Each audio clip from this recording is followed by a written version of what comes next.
রয়েট স্ট্রিটের একটি হোটেলে ইডি অভিযান চালাচ্ছে, কি ছবি? দেখো, এখানেও কিন্তু ঠিক সকাল 6টা নাগাদই ইডির আধিকারিক 7 জনের একটি দল এসে চলে আসেন এবং 4 নম্বর রয়েট স্ট্রিট দ্য কর্পোরেট হোটেলের নাম।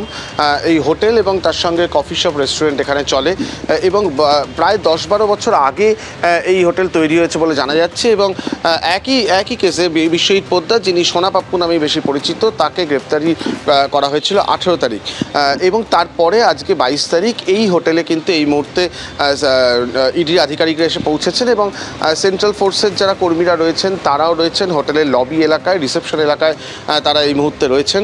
সকাল থেকে এখানে তল্লাশি চলছে। যিনি ম্যানেজার রয়েছেন এই হোটেলের, তার সঙ্গে কথা বলা হয়েছে প্রথমেই এবং তারপরেই কিন্তু এখানে যে তল্লাশি সেটা শুরু হয়েছে এবং তার পরবর্তী সময় যিনি মালিক রয়েছেন এই হোটেলের এমডি রাজু, তার নাম জানা যাচ্ছে, তাকেও কিন্তু ডেকে পাঠানো হয়েছে এই হোটেলে, এমনটাই কিন্তু বলা হচ্ছে।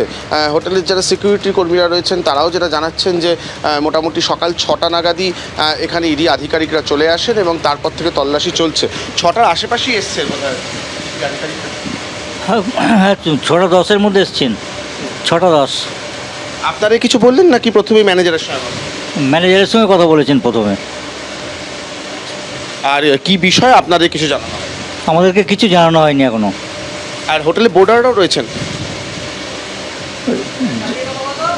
হ্যাঁ, বোটে হ্যাঁ আছে। হ্যাঁ হ্যাঁ আছে, হ্যাঁ আছেন।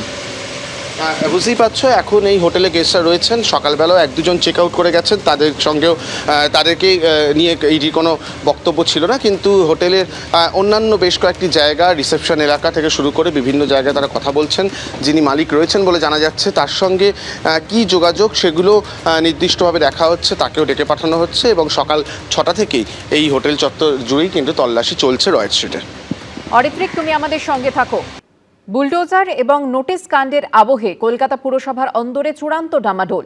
নির্ধারিত সূচির মাত্র একদিন আগে আচমকা স্থগিত করে দেওয়া হলো কলকাতা পুরসভার মাসিক অধিবেশন। তারপরই আবার কলকাতার পুরসভার সচিব বদলে দিল রাজ্যের বিজেপি সরকার।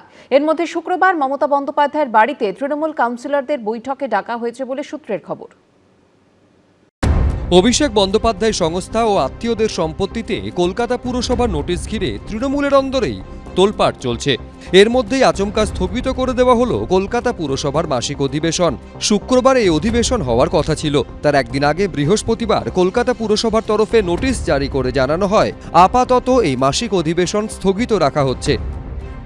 আমি তো গতকাল অবধি জানি যে আজ আমাদের হাউস আগামীকাল আছে, কিন্তু অবাক হয়ে গেলাম যে এখন শুনলাম এটা যদি আমাদের সরকার পক্ষ থেকে হয়েছে তাহলে নিশ্চয়ই কোনো ব্যাপার আছে, আমি জানি না।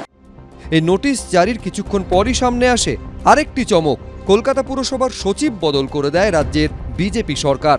স্বপন কুণ্ডুর জায়গায় নতুন পুরসচিব করা হয় কিশোর কুমার বিশ্বাসকে।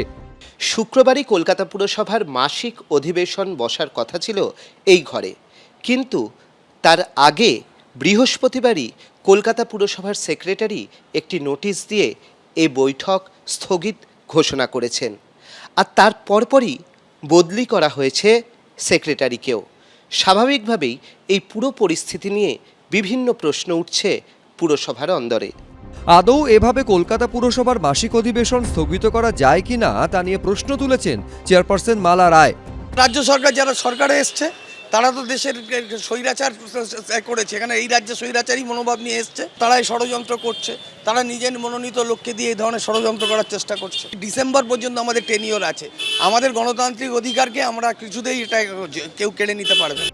পুরসভার মাসিক অধিবেশন স্থগিতের বিষয়টি নিয়ে বৃহস্পতিবার পুর কমিশনারকে তার নিজের ঘরে ডেকে পাঠান মেয়র ফিরহাদ হাকিম। সূত্রের খবর, সেখানে পুর কমিশনারকে মেয়র বলেন, যদি মাসিক অধিবেশন না হয় তাহলে সাংবিধানিক সংকট তৈরি হতে পারে। না দেখুন, এই যে পুরসভার যেই বোর্ড সেটাও নির্বাচিত এবং রাজ্য সরকার এখন যারা পরিচালনা করছেন সেটাও নির্বাচিত, তো সেখানে ট্যাসেলের কোনো ব্যাপার নেই। হয়তো কোনো কারণে কিছু ব্যাপারটা হতে পারেনি, সেটাকে এইভাবে দেখা উচিত নয়। তবে সূত্রের খবর, কলকাতা পুরসভার মাসিক অধিবেশন স্থগিত হলেও শুক্রবার দুপুর 1:30টায় কলকাতা পুরসভায় আলোচনায় বসবেন তৃণমূল কাউন্সিলররা। উপস্থিত থাকবেন পুর চেয়ারপারসন মালা রায়ও। কেন কিছুই জানি না, আমাদের কাছে খবর এলো যে কালকে হজে আসতে বলছে, কিন্তু অধিবেশন মনে হয় হবে না। আবার শুক্রবারই বিকেল 4:30 মমতা বন্দ্যোপাধ্যায়ের বাড়িতে কলকাতার তৃণমূল কাউন্সিলরদের বৈঠকে ডাকা হয়েছে বলে সূত্রের খবর। তিলজলায় বেআইনি নির্মাণে বুলডোজার চালানো, অভিষেক বন্দ্যোপাধ্যায় সংস্থা ও আত্মীয়দের নামে থাকা সম্পত্তিতে নোটিশ দেওয়া নিয়ে তোলপাড় চলছে। সূত্রের খবর, দুই ঘটনার প্রেক্ষিতে পুর কমিশনারের এখতিয়ার নিয়ে আলোচনা হয়েছে মেয়র পারিষদদের মধ্যে। এর মধ্যেই আবার কলকাতা পুরসভা ও পুর কমিশনারের নিরাপত্তা বাড়ানোর ক্ষেত্রে সবুজ সংকেত দিয়েছে লালবাজার। অর্ণব মুখোপাধ্যায়, ময়ূখ ঠাকুর চক্রবর্তী, এবিপি আনন্দ, কলকাতা। ক্রীড়ামন্ত্রীর কড়া বার্তার পরে জবরদখল মুক্ত হলো রবীন্দ্র সরোবর স্টেডিয়াম। দখল হয়ে থাকা একাধিক ঘরে লাগানো হলো নতুন তালা। ক্রীড়ামন্ত্রী জানিয়েছেন, স্টেডিয়ামের ভেতরে বসানো হবে নতুন ট্র্যাক। কোনো রকমের অসামাজিক অনৈতিক কাজের জন্য স্টেডিয়ামগুলো ব্যবহার হোক, আমরা সেটাতে বরদাস্ত করব না।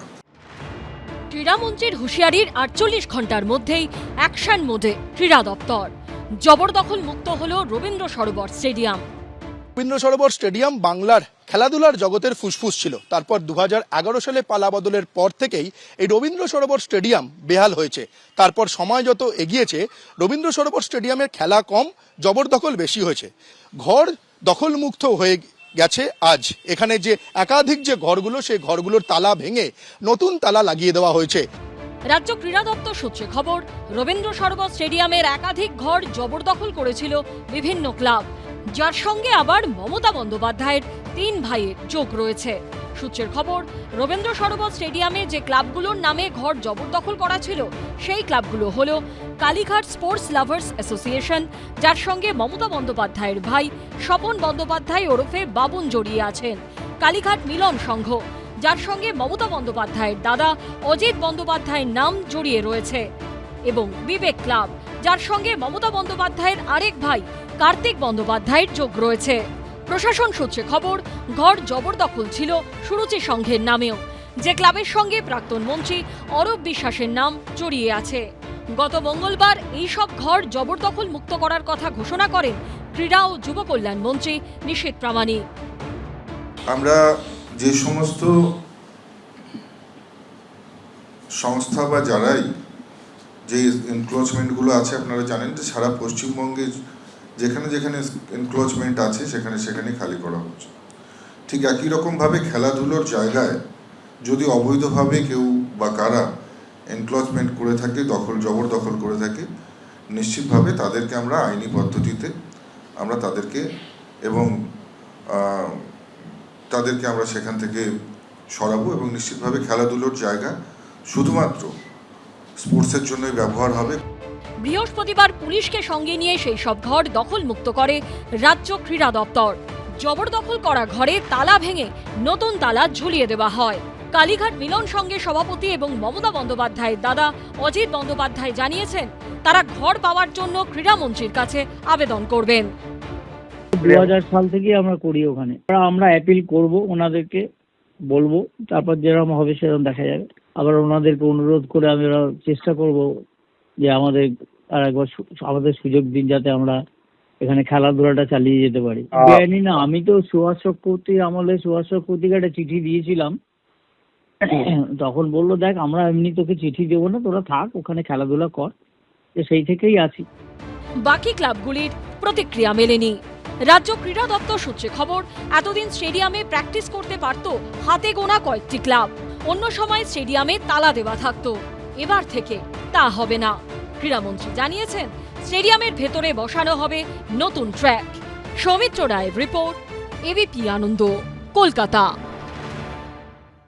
এবিপি আনন্দ, এগিয়ে থাকে, এগিয়ে রাখে।